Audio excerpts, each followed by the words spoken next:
Olá pessoal, tudo bem? Boa noite. Eu sou o diácono Cláudio Nur Machado e estou aqui para cumprir mais uma promessa. Prometi que haveria de fazer uma live sobre o tema Tetelestai. Esta promessa já tem uns 3 dias e hoje estou aqui para cumprir essa promessa. A live sobre Tetelestai, com a graça de Deus, sairá neste exato momento. Algumas pessoas fizeram contato comigo, me mandaram muitas mensagens nesses últimos dias querendo saber o que é Tetelestai. Alguns perguntaram se era questão de uma banda famosa que tem por aí, e eu disse que não. Nós vamos falar sobre o Tetelestai bíblico, algo que os pregadores, a maioria dos pregadores e dos cristãos de forma geral deveriam conhecer. E confesso para vocês que eu fiquei admirado pela quantidade de pessoas que me perguntou, porque eu pensei que era um tema mais comum. Eu digo, vou fazer neste tema porque muitas pessoas haverão de compartilhar, de conversar comigo, de tratar do assunto, mas vejo que o tema não é comum. Então eu cumprimento a todos com a paz do Senhor e vamos começar o nosso conteúdo hoje. Antes, porém, eu estou um pouco rouco. Desculpa aí se por acaso não estiver bem audível. Eu peguei uma virose agora esses dias e quase que fiquei de cama mesmo. Ontem, por exemplo, me deu até calafrio, mas graças a Deus a gente está bem. Louvado seja o nome de Jesus. Nós temos aqui para início desta live um arsenal. Eu tenho aqui um dicionário de teologia, de onde nós extraímos a ideia do que seja Tetelestai. Esse aqui é de Justo Gonzalez, dicionário de teologia, todo teólogo. Ô Gesiel Gomes, tudo bem contigo? Deus te abençoe, direto do Pernambuco. Muito bem, se não estou enganado é Nazaré da Mata, né? Se manifesta aí, diga se é isso mesmo, lá pertinho da capital do nosso Recife, né? É Recife, mas é igual quem é do Ceará. Quem é do Ceará só fala Ceará. Tem uns amigos aqui que eu descubro que eles são de uma cidade aqui na Bahia chamada Ibititá, quando eles falam, é Ibitá. Falou Ibitá, eu sei que é de lá de Ibititá. Deus te abençoe, Gesiel. Então, como eu dizia, quem por acaso prega deve tomar cuidado em ter um dicionário à sua mão. Eu indico esse aqui, eu indico o Wycliffe, são dicionários muito bons, então deve ter um dicionário desse. Tem o Vine também. O Vine é para quem quer um negócio bem mais profundo, né? É Carpina, está lá em Carpina. Muito bem, a paz do Senhor a todos os irmãos de Carpina. Eu trouxe também como arsenal deste conteúdo, era para estar aqui a Bíblia de Estudo Pentecostal, mas a Bíblia de Estudo Pentecostal eu deixei no escritório, pensei que a traria para casa, mas acabei esquecendo. Também a Bíblia de Estudo Pentecostal, que é fundamental para quase todos os estudos que eu faço. Eu tenho aqui também a Bíblia Palavra-Chave. Eu vou mostrar o conteúdo, porque vai que alguém discorde de alguma coisa e já sabe de onde é que nós estamos extraindo as nossas fontes. Bíblia Palavra-Chave, muito boa para encontrar a essência, cada palavra-chave de cada versículo, cada palavra-chave de um conjunto de versículos, porque às vezes você interpreta e você pensa que está lendo uma coisa e não está lendo aquela coisa. Aquela ali é uma palavra que você tem que ir lá para o contexto, para examinar, para ver como é que foi, para entender o que quis se dizer, né? Então é muito complicado. Trouxe também aqui a Bíblia Dake, essa da editora Atos. Bíblia Dake, muito boa. A minha está começando a ficar meio tortinha aqui porque a gente usa muito ela, então ela vai entortando. Bíblia Dake, Bíblia de Estudos e Referência Dake. Trouxe aqui também a Bíblia King James, a BKJ, né? King James é a Bíblia do Rei Tiago, de 1602. A King James de estudo, ela é extraordinária, e essa daqui é atualizada. Eu tenho um ciúme disso aqui que vocês nem imaginam, de todas elas, mas esta King James aqui. Então aqui também tem conceito que nós extraímos para o assunto de hoje. E a última Bíblia que eu vou apresentar a vocês como referência, material utilizado para esta live, é a Thompson. a Bíblia de referência Thompson. Inclusive, eu adquiri essa daqui porque eu tinha aquela outra antiga de capa dura e eu vendi para um irmão pela metade do preço e acabei comprando esta outra aqui. Então, eu tenho 5 Bíblias aí, Estudo Pentecostal, a Palavra-Chave, a Dake, a King James e a Thompson para indicar para vocês. E o Dicionário de Teologia. Por gentileza, abra aí a sua Bíblia. E só para adiantar, caso alguém queira receber este estudo, ele é bem amplo. Eu fiz hoje pela manhã, tive um tempinho lá no escritório e preparei esse estudo aqui. Ele é bem amplo.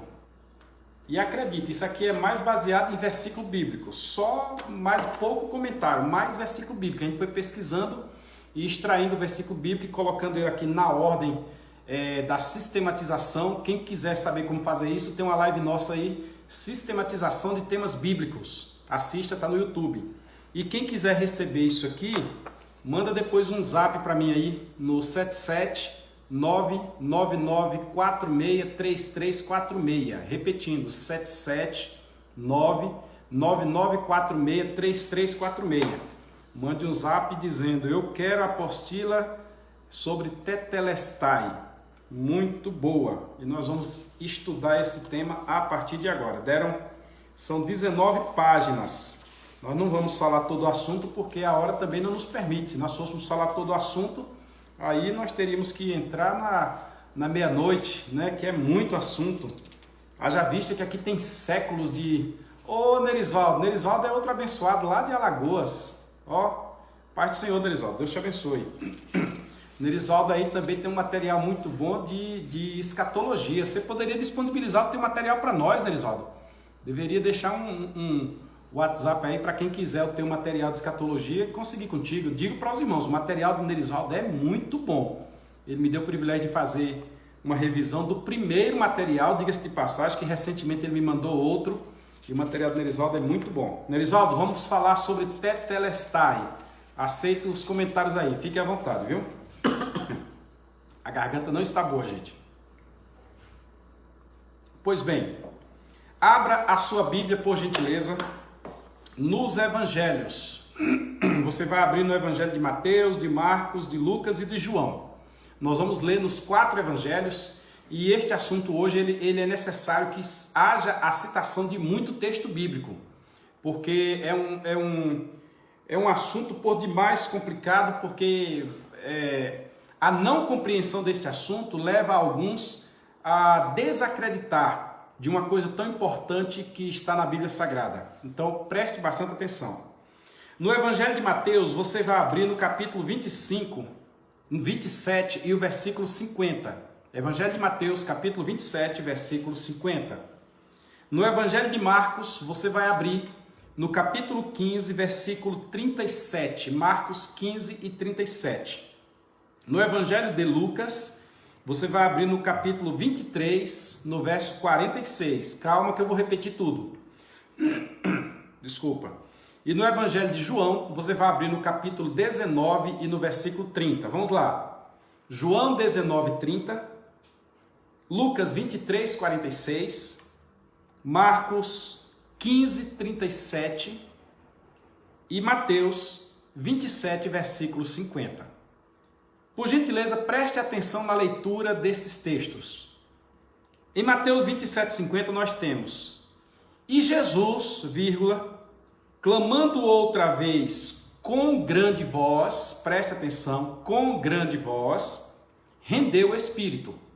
Jesus, clamando outra vez com grande voz, rendeu o Espírito. Eu falei vírgula para que seja dada a devida pausa. Vamos para Marcos 15:37. E Jesus, dando um grande brado, Mateus disse, clamando com grande voz. Marcos está dizendo, dando um grande brado, expirou. E Jesus, dando um grande brado, expirou. Grande brado, grande voz. Guarde isso aí. 3. E, clamando Jesus com grande voz, nós estamos em Lucas 23:46. Disse, Pai, nas tuas mãos entrego o meu espírito. E havendo dito isto, expirou. Observe. E Jesus, clamando com grande voz. Os três deram origem a grande voz, a grande brado, a um excelso barulho que certamente chamou a atenção de todos que estavam naquele momento ali. Nós estamos aqui no contexto da crucificação de Jesus. Nós estamos aqui por volta das 3 horas da tarde, cerca de 3 horas depois da sua crucificação. Aliás, sua crucificação foi 9 horas da manhã, cerca de 3 horas depois que o sol já havia escurecido e era noite, no meio do dia houve noite como se fosse, houve escuridão como se fosse noite. E Jesus naquele contexto deu um brado muito grande, e este brado chamou a atenção de todos. Vamos para João, porque nenhum dos 3 evangelhos dizem qual foi o brado que foi dado. Mateus não diz, Marcos não diz, Lucas não diz. Quem estuda os evangelhos vai lembrar dos evangelhos sinóticos e vai lembrar do evangelho de João, que é o 4º evangelho, que eu costumo dizer, o Nerisvaldo vai lembrar disso aí, que é o evangelho do pingo no i. Pois bem, Mateus escreve com foco nos judeus, Marcos escreve com foco nos gregos, e Lucas escreve com foco nos latinos, lá da Itália. Já João escreve com foco na igreja. Você faz parte da igreja, então preste atenção aqui agora.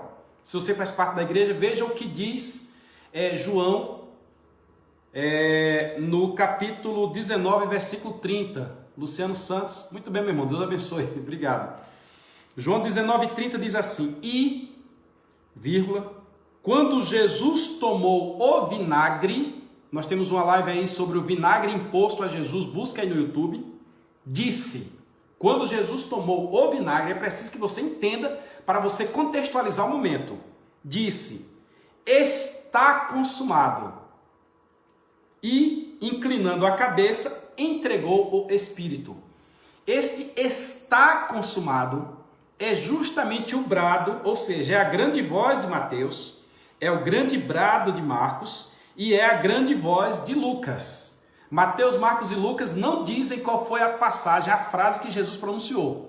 Mas João vem e diz, ele disse, está consumado. Não foi um negócio assim, está consumado. Não, foi assim, está consumado. Talvez puxando o último fôlego que tinha ali no seu pulmão, pois já estava crucificado há muito tempo, derramando sangue há muito tempo, cansado, todo rasgado pela surra que levou, pelos murros, pelas chicotadas, etc. E ali agora ele enche o pulmão e grita, está consumado!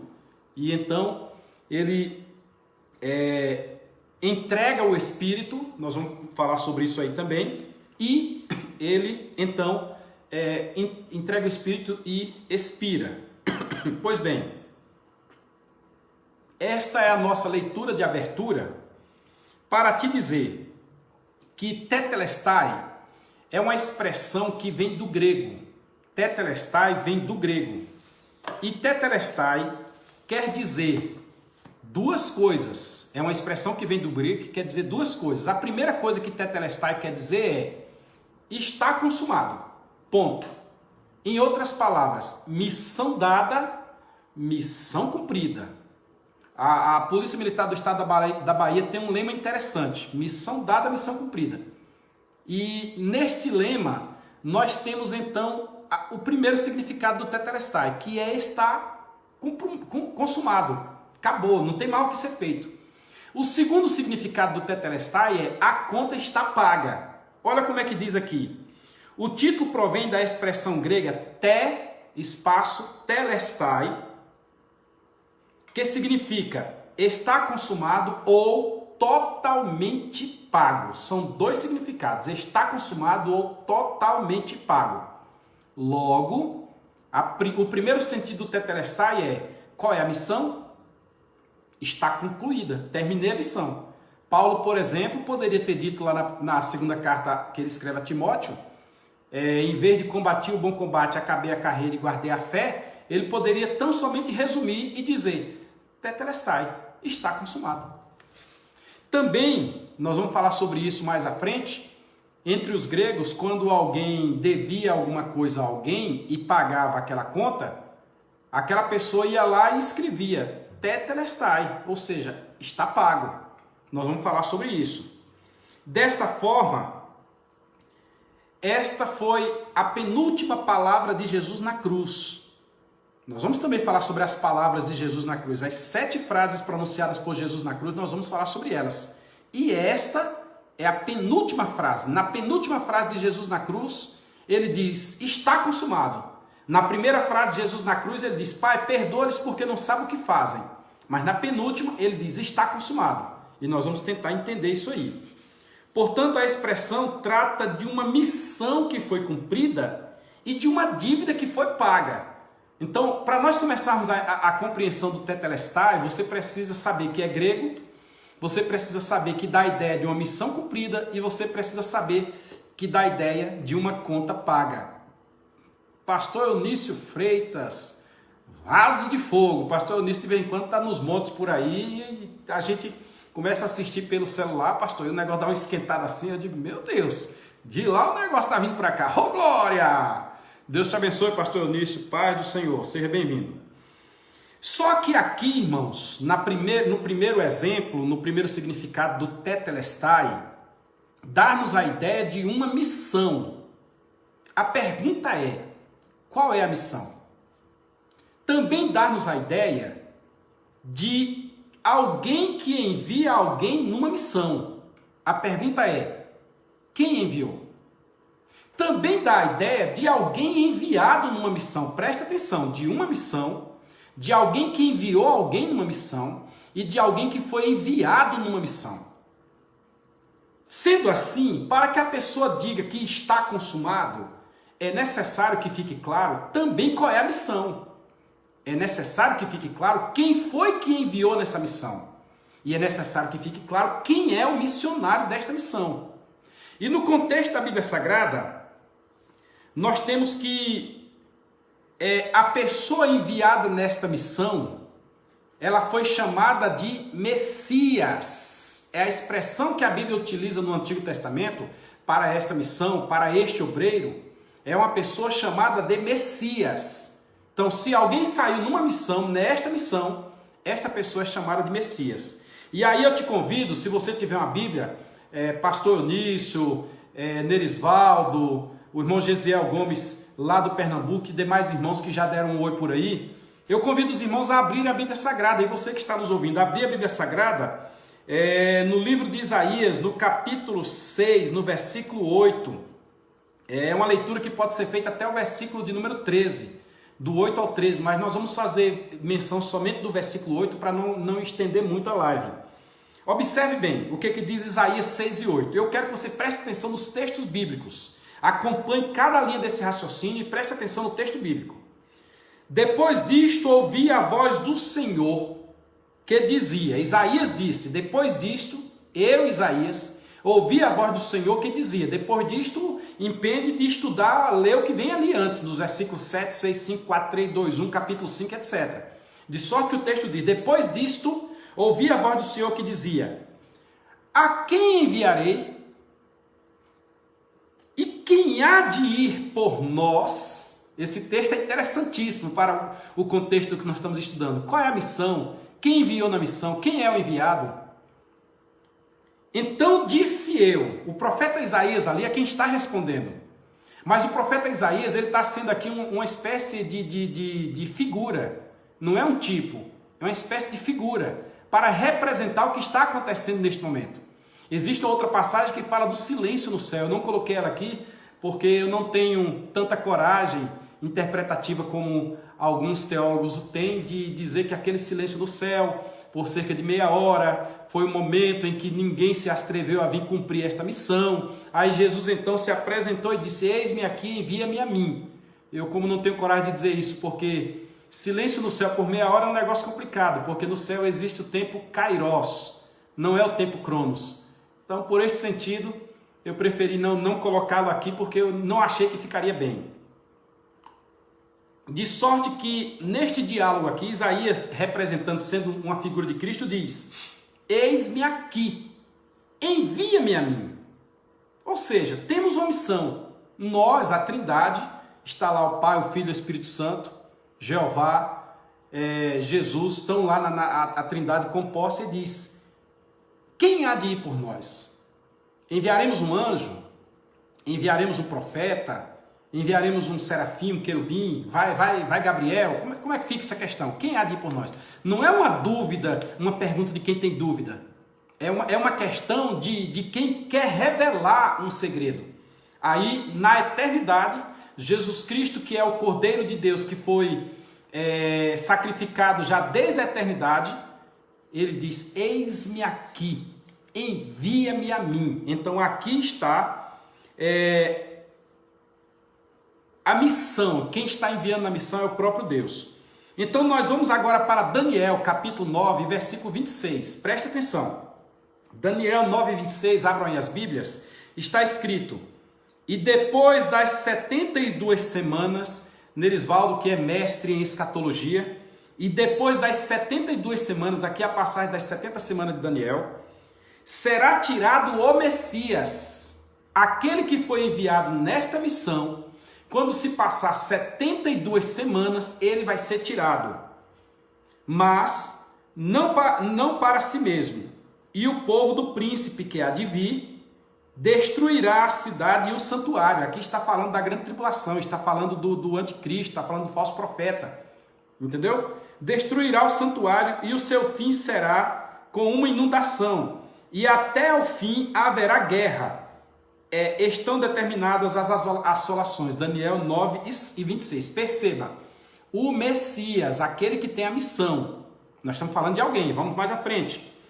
Indo para o livro de João, no Novo Testamento, o Evangelho de João, capítulo 1, versículo 41. Guarde esses versículos aí. Pega um papel, uma caneta, guarde, chama aí os meninos, vamos fazer aquele culto doméstico, vamos aproveitar a pandemia para nós crescermos na graça e no conhecimento do Senhor Jesus. João capítulo 1, versículo 41 está escrito: e achou primeiro o seu lugar, e este achou primeiro a seu irmão, Simão, e disse: achamos o Messias. Quando que traduzido é o Cristo, quando eles viram a Jesus e todos os acontecidos, eles correram e disseram: aquele que vinha com aquela missão, aquele enviado, nós achamos. E este é Jesus, que é o Messias, o Cristo. O Cristo e o Messias, eles têm uma conotação diferente. Para nós, do nascimento de Jesus para cá, nós chamamos de Cristo. Para aqueles do nascimento de Jesus para trás, eles chamam de Messias. Traduzindo é a mesma coisa. Porém, o Nerisvaldo vai lembrar, desculpe, que nós tratamos desse assunto. Cristo era como se fosse uma zombaria. Dizer que alguém era o Cristo é como dizer: isso é um louco, isso é um Cristo. Isso é um Cristo. Eu lembro que Gamaliel, quando falaram acerca da seita do caminho, Gamaliel disse: olha, tenham calma, porque se esse negócio for de Deus, esse negócio vai permanecer. Se não for de Deus, ele vai acabar, assim como aconteceu com aquele egípcio que surgiu por aí, que não era nada, aquele Cristo, como quem diz, aquele Cristo. Então, Gamaliel foi muito feliz naquela colocação, ao trazer a ideia de que as coisas de Deus perduram e de nos dar a interpretação hoje de que o que fosse Cristo e o que fosse Messias, que para nós é tão tranquilo, mas naqueles dias foi uma zombaria. Espera só um minutinho que eu vou fazer um negocinho aqui rapidinho.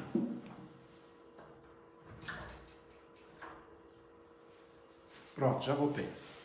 Então nós vamos à frente agora. Quando nós lemos o texto de João, capítulo 4, versículo 25, Evangelho de João, capítulo 4, versículo 25, você vai ver esta conotação de Jesus como Messias. Preste atenção, quem é o enviado para esta missão? Aí estamos discorrendo sobre este Messias, que diz assim: a mulher disse-lhe: eu sei que o Messias, que se chama Cristo, vem. Quando ele vier, nos ensinará tudo. Ela está justamente dizendo que o Messias é aquele que vem para ensinar tudo. Logo, ela está apontando indiretamente para Jesus, sem saber que ele era o Messias. Aí continua o texto. Aí nós vamos agora para João capítulo 4, versículo 28 a 30. Nós lemos o versículo 25, vamos para o 28 ao 30. Deixou, pois, a mulher o seu cântaro. A mulher disse para Jesus ali lá em Samaria: eu sei que ele vem, e quando vier nos ensinará tudo. Aí quando você chega no versículo 28 diz: deixou, pois, a mulher o seu cântaro e foi à cidade e disse àqueles homens: vinde, vede um homem que me disse tudo quanto tenho feito. Porventura não é este o Cristo? E saíram, pois, da cidade e foram ter com ele. Ou seja, houve uma ligação por várias pessoas do Novo Testamento dizendo que ele é o Messias. Lá atrás foi dada a missão, lá atrás foi dado, alguém foi escolhido para este fim. E quando chega no Novo Testamento, as pessoas estão vendo aquilo acontecendo e estão identificando ele, direta ou indiretamente. Presta atenção. E qual é a missão que foi dada a Jesus? Ou qual é a missão que foi dada ao Cristo, ao Messias? Vamos segurar aqui por enquanto. Existem algumas pessoas dizendo que é Jesus, mas qual foi a missão dada a esse Messias? Aí você abre a sua Bíblia no livro de Isaías, no capítulo 61. Este Messias recebeu uma missão. A sua missão está em Isaías, capítulo 61. Eu separei aqui somente os versículos de 1 a 3. Eu vou ler para você. Diz assim: o Espírito do Senhor Deus ou do Senhor Jeová, dependendo da tradução, está sobre mim. Porque o Senhor me ungiu. Ungiu para quê? Para pregar as boas novas aos mansos. Enviou-me a restaurar os contritos de coração. Enviou-me a proclamar liberdade aos cativos e a abertura de prisão aos presos. Versículo 2. E apregoar o ano aceitável do Senhor e o dia da vingança do nosso Deus, e consolar todos os tristes. Versículo 3. A ordenar acerca dos tristes de Sião, que se lhes dê glória em vez de cinza, óleo de gozo em vez de... Que se lhe dê, isso, vestes de... Que se lhe dê glória em vez de cinza, óleo de gozos em vez de tristeza, vestes de louvor em vez de espírito angustiado, a fim de que se chamem árvores de justiça, plantadas pelo Senhor, para que ele seja glorificado. Aqui está a missão do Messias. Isaías disse lá atrás acerca dele um negócio interessante. Disse que ele seria maravilhoso, seria conselheiro, seria Deus forte, seria Pai da eternidade, seria príncipe da paz. Eu estive em Bom Conselho de Papacaça, e quando eu estava lá em Bom Conselho, eu tive pastor... Me passou o nome agora. Me deu a oportunidade de pregar naquela noite e nós começamos a pregar sobre este tema e ficamos somente... o seu nome será maravilhoso. Só no maravilhoso. Não conseguimos entrar nos demais. Agora imagine a visão de Isaías, o profeta messiânico, quando começa a descobrir todas essas coisas e começa a relatar. Isaías está no capítulo 61 aqui, relatando o que Jesus haveria, o que o Messias haveria de fazer de missão, porque ninguém sabia quem era esse Messias ainda. Quando ele chegar pregoando, quando ele chegar dando liberdade, quando ele chegar fazendo essas coisas que estão no capítulo 61, ele é o Messias, ele é o enviado. Aí nós vamos para o Evangelho de Lucas, capítulo 4, versículo 16 a 21. Olha que maravilha isso aqui. Quando você chega em Lucas, cerca de 700 anos de diferença de Isaías, você lê o seguinte texto: e chegando a Nazaré, onde fora criado, entrou num dia de sábado, segundo o seu costume, na sinagoga, e levantou-se para ler. Era comum nas sinagogas, tinha uma plataforma central, e era comum as pessoas irem para aquela plataforma e lá pedirem os rolos, que os livros eram em rolos, para que fossem lidos. E ele começou a ler, e é interessante que foi abrindo o rolo, abrindo. Ele parou aqui, parou justamente em Isaías 61. Olha o que é que está escrito aqui no versículo de número 17. E foi-lhe dado o livro do profeta Isaías. Lucas capítulo 4, versículo 17. E quando abriu o livro, achou o lugar em que estava escrito. Continua a leitura. O Espírito do Senhor está sobre mim. Você está vendo a semelhança de Isaías 61? Pois que me ungiu para evangelizar os pobres, Enviou-me a curar os quebrantados de coração. Continua. A pregar liberdade aos cativos, a restaurar a restauração de vista aos cegos, a pôr em liberdade os oprimidos, a anunciar o ano aceitável do Senhor. E ele vem para o versículo seguinte e diz, e cerrando o livro, está escrito lá por Lucas, e cerrando o livro, e tornando-o a dar ao ministro, assentou-se, e os olhos de todos na sinagoga estavam fitos nele. O que ele vai dizer sobre este texto? Aí a interpretação de Jesus, a pregação de Jesus, a aplicação de Jesus sobre o texto foi: então começou a dizer-lhes, hoje se cumpriu esta escritura em vossos ouvidos. Quer dizer, quem é este Messias? Quem é que tem a missão que foi dada a Deus por intermédio do profeta Isaías? E ele vem na sinagoga e diz, opa, hoje se cumpriu essa escritura. Vocês viram isso aqui acontecer. Existem coisas interessantes na Bíblia lá, por exemplo, a Ana e o velho Simeão, que quando Simeão disse, Senhor, segurou nos braços e disse, Senhor, os meus olhos viram, agora me despede em paz. É uma coisa extraordinária, irmãos, só que é preciso nós compararmos o texto bíblico para nós entendermos de onde vem a expressão tetelestai, o que ela quer dizer. Existe alguém com uma missão, existe alguém com algo a ser feito. Quem é este alguém e o que vai ser feito? Quem foi que deu a missão? Vamos à frente. Como saber que Jesus era o Messias enviado para esta obra? Nós comentamos abertamente, nós sabemos, isso é fácil. Mas aquele que não tem costume de ler a Bíblia Sagrada, como é que ele vai saber que Jesus era o Messias enviado? Qual é o ato que Jesus deveria praticar, o ato cabal que deveria praticar para que esta missão se cumprisse?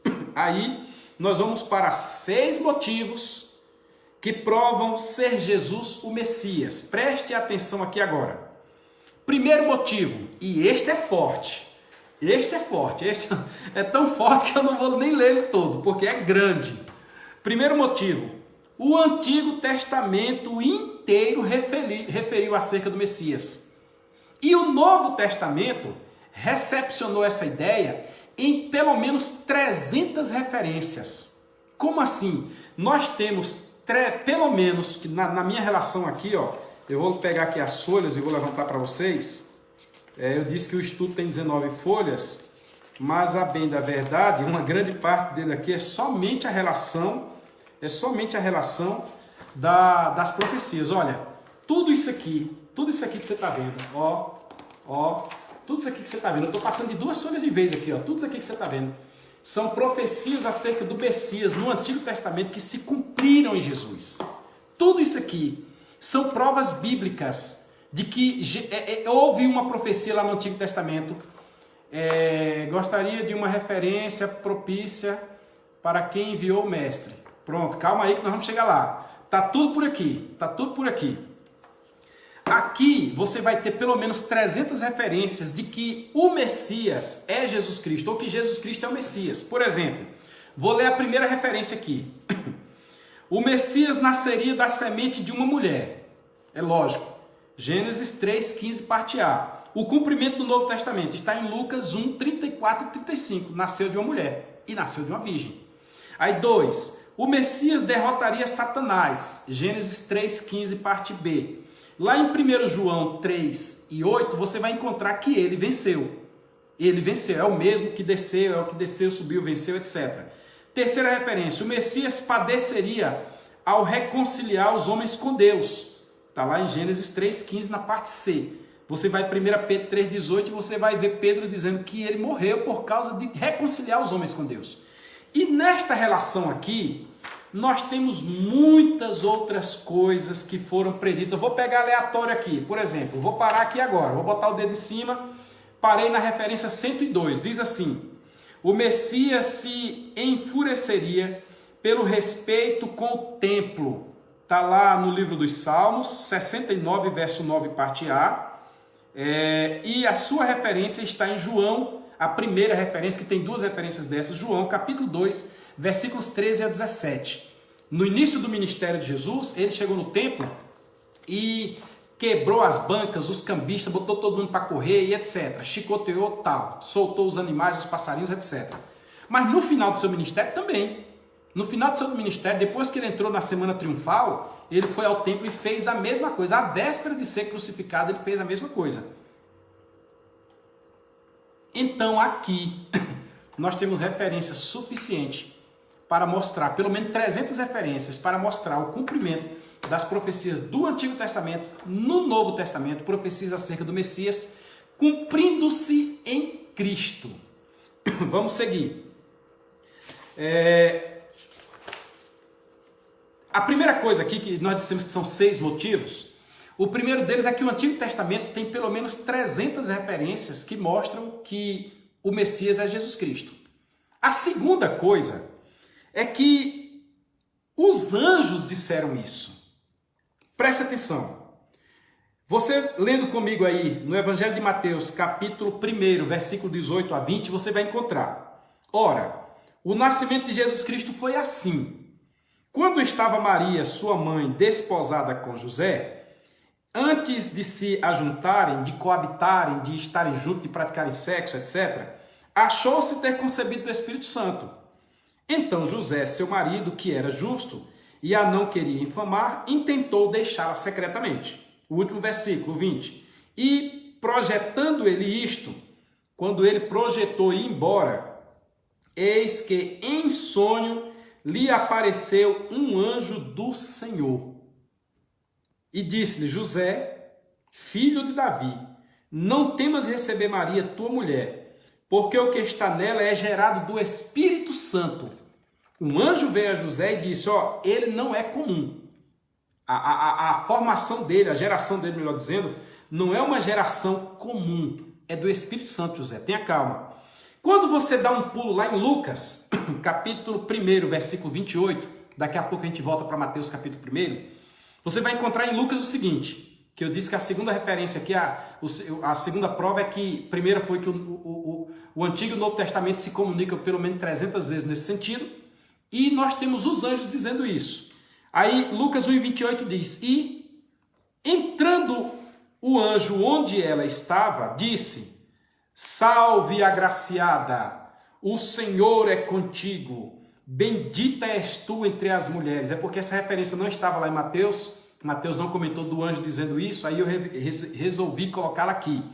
Quando nós voltamos para Mateus, capítulo 1, versículo 21, nós encontramos Mateus registrando uma grande informação a este respeito. José está dormindo, aí o anjo diz a José no contexto: e dará à luz um filho, e chamarás o seu nome de Jesus. Como é que eu sei que Jesus é o Messias? Porque o anjo disse. O anjo disse: chamará o seu nome Jesus. E por que o nome dele vai ser Jesus? Porque ele salvará o seu povo dos seus pecados. Aqui está claro. Ele tem uma missão. Você vai chamá-lo de Jesus porque a missão dele é salvar o seu povo dos seus pecados.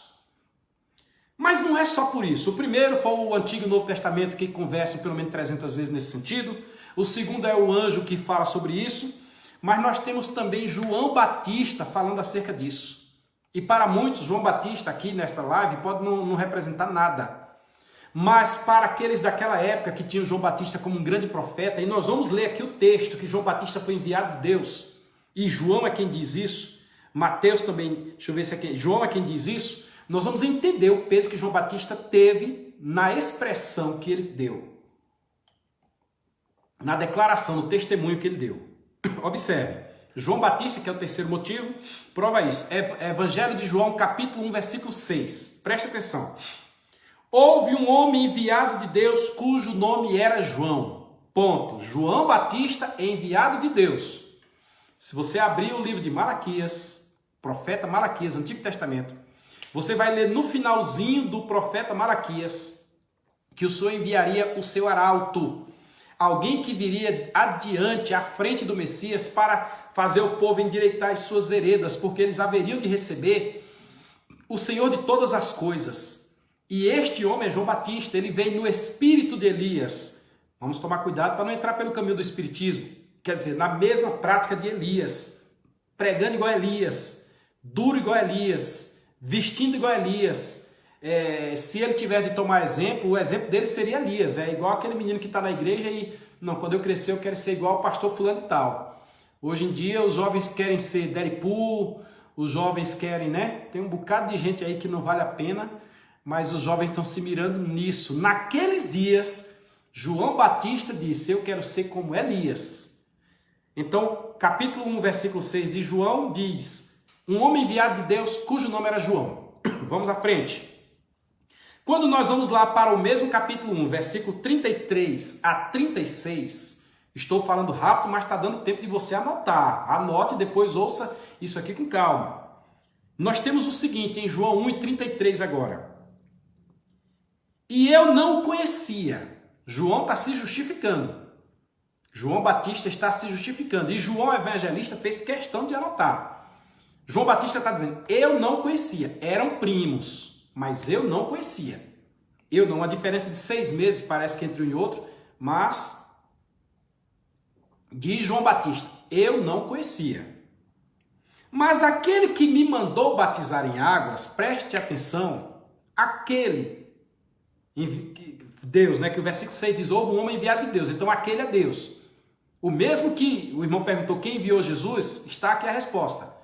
Aquele que me enviou batizar em águas, esse me disse, sobre aquele que vires descer o Espírito e sobre ele repousar, este é o que batiza com o Espírito Santo. Então, fiquei de olho. Quando eu estava no meio da multidão, eu imagino João Batista dentro do rio, então ele estava para baixo, numa situação mais baixa, geograficamente falando, e a multidão lá em cima. Quando João Batista, no meio da multidão, viu alguém se aproximando e viu como que alguma coisa na forma corpórea de uma pomba, não era uma pomba, era uma forma corpórea pairada sobre ele. Aí João Batista continua, e eu vi e tenho testificado que este é o Filho de Deus. Olha que coisa profunda. Jesus nem tinha iniciado ainda o seu ministério e João Batista já dizia, ele é o Filho de Deus. Aí, no dia seguinte, João estava outra vez ali e 2 dos seus discípulos com ele. Aí, vendo passar, Jesus disse, eis aqui o Cordeiro de Deus que tira o pecado do mundo. Olha que interessante. Então, João Batista dá testemunho também de que ele é o Filho de Deus, de que ele tem alguém insistindo aqui, me deu um minutinho que eu já volto, tá? Só um instantinho.